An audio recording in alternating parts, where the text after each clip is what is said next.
Electronic media మిత్రులందరికీ మనస్ఫూర్తిగా హృదయపూర్వక నమస్కారం.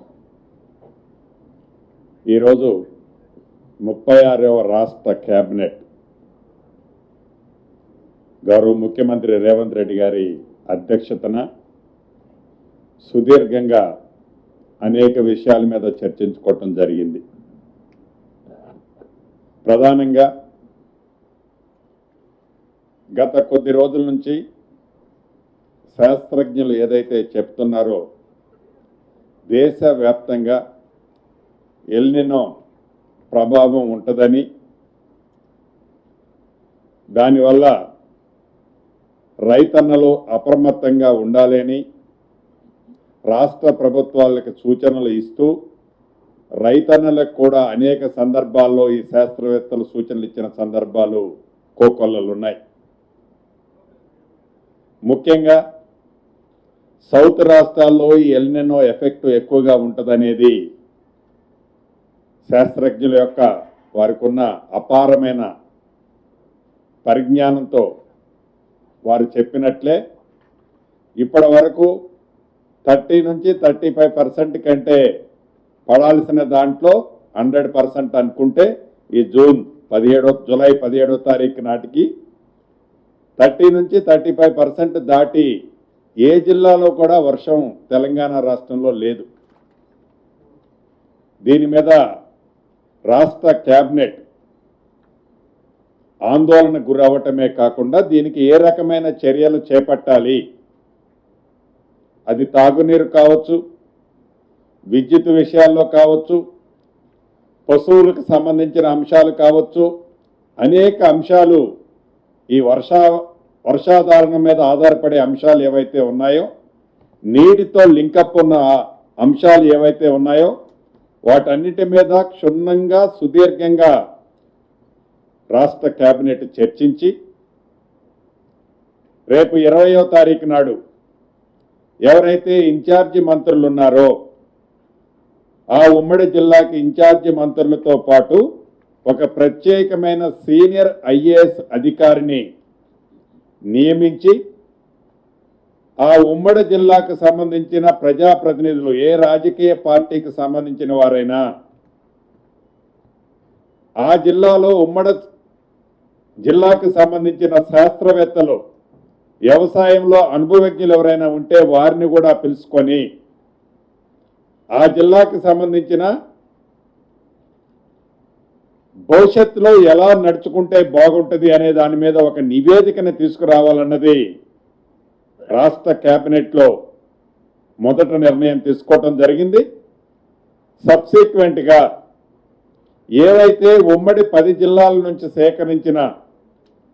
ఈ వర్షాభావ ప్రభావంతో నష్టం ఏదైతే జరుగుతుందో దీన్ని ఉమ్మడి 10 జిల్లాకు సంబంధించిన రిపోర్ట్స్ అన్ని గ్యాదర్ అయిన తర్వాత మళ్ళీ గౌరవ ముఖ్యమంత్రి గారు రేవంత్ రెడ్డి గారి సమక్షంలో దీనికి సంబంధించిన ఒక ప్రణాళికను తయారు చేసి తాగునీరు సమస్య టాప్ ప్రయారిటీ, పవర్కి సంబంధించింది టాప్ ప్రయారిటీ, విద్యుత్ కూడా ఎక్కడ అంతరాయం కలగకుండా ఉండే విధంగా ఎంత డబ్బైనా ఖర్చైనా పర్వాలేదు, విద్యుత్ ఎక్కడ అంతరాయం కలగకుండా ఉండే విధంగా చర్యలు చేపట్టాలని నిర్ణయం తీసుకోవటం జరిగింది.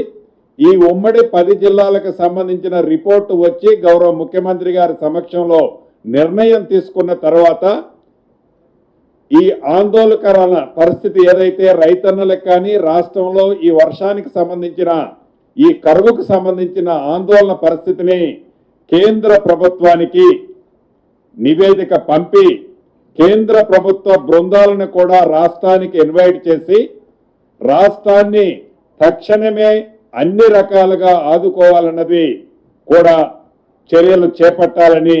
రాష్ట్ర కేబినెట్ ఈరోజు ప్రత్యేకంగా దీని మీద ఫోకస్ పెట్టి సుదీర్ఘంగా చర్చించడం జరిగింది. రైతన్నలందరికీ కూడా రాష్ట్ర కేబినెట్లో ఒక సందేశాన్ని ఇవ్వటం జరిగింది. ఇప్పటికే వ్యవసాయ శాఖ వారు ఏ జిల్లాలో ఏ పంటలు వేస్తే బాగుంటుంది అంటే ఇవాళ ఏదో చెరువులో కొద్దిగా నీరున్నాయని గబగబా వరేస్తే మళ్ళీ ఆ నీళ్ళైపోతే అది తాగునీటికి కూడా ఇబ్బంది వచ్చే పరిస్థితి ఉంది. అదే పరిస్థితుల్లో ఆ కొద్దిగా నీరైతే మళ్ళీ నీటి సౌలభ్యం లేని కారణంగా ఆ పంట కూడా ఎండిపోయే ప్రమాదం ఉంది. దీన్ని దృష్టిలో పెట్టుకొని ఇప్పటికే వ్యవసాయ శాఖ ప్రతి జిల్లాకి ఆల్రెడీ ఏ పంటలు వేయాలన్నది, ఆ పంటలకు సంబంధించిన విత్తనాలను కూడా ఫుల్ ఫ్లెడ్జ్ లో ఏర్పాటు చేయాలన్నది కూడా చేశారు. ఇంకా ఎక్కడైనా షార్ట్ ఫాల్ ఉంటే వాటిని కూడా పురమాయించాలని గౌరవ ముఖ్యమంత్రి గారు సూచనలు సలహాలు ఇవ్వటం జరిగింది. అదే రకంగా దీనికి ఏదైతే ఇక్రిసాట్లో కానీ మిగతా శాస్త్రవేత్తలు అపారమైన అనుభవజ్ఞులు ఉన్నారు దీంట్లో, వారందరినీ కోఆర్డినేట్ చేయడానికి రాష్ట్ర ప్రణాళిక మండలి వైస్ చైర్మన్ చెన్నారెడ్డి గారి సారథ్యంలో ప్రతి ఉమ్మడి జిల్లా 10 జిల్లాలు ఏవైతే ఉన్నాయో ఆ జిల్లాలకి ఈ సైంటిస్టులు, సీనియర్లు, అనుభవజ్ఞులు వారి సూచనల్ని తప్పకుండా ఆ జిల్లాకి వెళ్ళి ఈ కోఆర్డినేషన్ తీసుకొని వాళ్ళందరికీ రైతులకి మరింత అవేర్నెస్ కల్పించే విధంగా చర్యలు చేపట్టే విధానికి కూడా ఈరోజు ఇక్కడ నిర్ణయం తీసుకోవటం జరిగింది. అదే రకంగా ఈ ప్రభుత్వం రాకముందు నుంచి ఎన్నికల్లో కూడా ధరణి మీద అనేక అనుమానాలు, అనేక సమస్యలు, అనేక ఇబ్బందులు భూములున్న ఆసాములు పడ్డ సందర్భంలో ఆనాటి పిసిసి అధ్యక్షులుగా ఈనాటి గౌరవ ముఖ్యమంత్రి రేవంత్ రెడ్డి గారు కానీ, ఆనాటి ఫ్లోర్ లీడర్గా ఈనాటి ఉప ముఖ్యమంత్రి బట్టి విక్రమార్క గారు కానీ, అనేక మంది ముఖ్య నాయకులు ఆ వేదిక మీద ధరణి గురించి అనేక సందేహాలు, అనేక విషయాలని ప్రజలకు తెలియజేయటం జరిగింది. లక్షలాది మంది భూములున్న ఆసాములు కూడా ఆ ధరణితో పడ్డ ఇబ్బందులు చర్చించడం జరిగింది. తదుపరి ఈ రాష్ట్ర ప్రభుత్వం గౌరవ ముఖ్యమంత్రి రేవంత్ రెడ్డి గారి నాయకత్వంలో ఏర్పడిన తర్వాత ధరణి స్థానంలో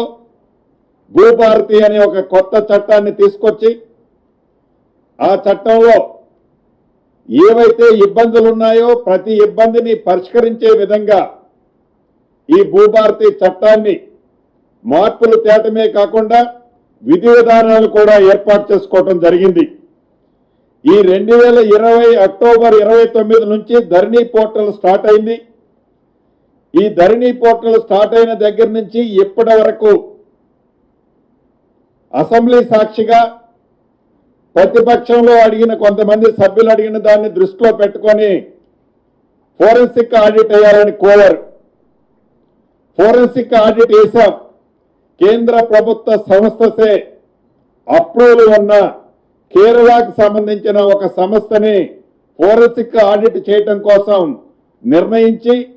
పైలట్ కింద సిద్దిపేట, మెదక్ 2 జిల్లాలను ముందు చేసి తదుపరి మిగిలిన రాష్ట్రంలోని అన్ని జిల్లాల్లో ఫోరెన్సిక్ ఆడిట్ చేయటం జరిగింది. ఏదైతే ఈ ఫోరెన్సిక్ ఆడిట్ జరిగిన తర్వాత ఏదైతే ధరణికి సంబంధించిన యాప్ ఏదైతే ఉందో ఆ యాప్కు సంబంధించి అంతకుముందు టెరాసిస్ ఎవరైతే దాన్ని రన్ చేశారో ఆ టెరాసిస్ రన్ చేసిన వాళ్ళు, మెయింటైన్ చేసిన వారి దగ్గర నుంచి కేంద్ర ప్రభుత్వ సంస్థ అయిన ఎన్ఐసికి ఈ భూభారతిని పూర్తిగా వారికి హ్యాండ్ ఓవర్ చేశాం. ఆపరేషన్స్ అండ్ మెయింటెనెన్స్ చేసిన తర్వాత ఏదైతే పాత పోర్టల్ ధరణి పోర్టల్ని యాజ్ ఇట్ ఈజ్ గా కొన్ని చిన్న చిన్న మార్పులు చేసి 32 మాడ్యూల్స్ ని 6 మాడ్యూల్స్ గా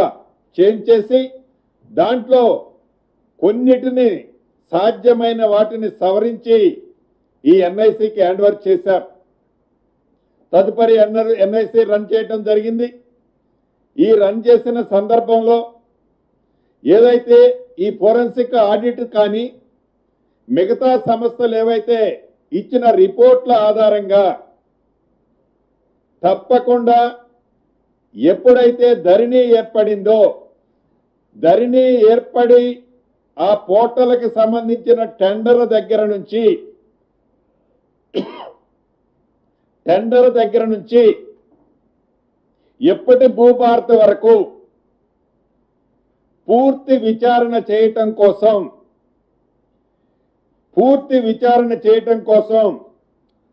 స్పెషల్ ఎంక్వైరీ టీం ఎస్ఈటిని స్పెషల్ ఎంక్వైరీ టీం ఎస్ఈటిని ఏర్పాటు చేయాలని రాష్ట్ర కేబినెట్ ఆమోదం తెలపడం జరిగింది. దీని ప్రధాన ఉద్దేశం ధరణి ఏర్పడిన దగ్గర నుంచి 2020 అక్టోబర్ 29 నుంచి ఇప్పటి భూభారతి వరకు ధరణి పోర్టల్కి టెండర్ దగ్గర నుంచి లగాయించి ఏవైతే ప్రతిపక్ష పార్టీలు చెబుతున్నాయో ప్రొబిటెడ్ లిస్టులో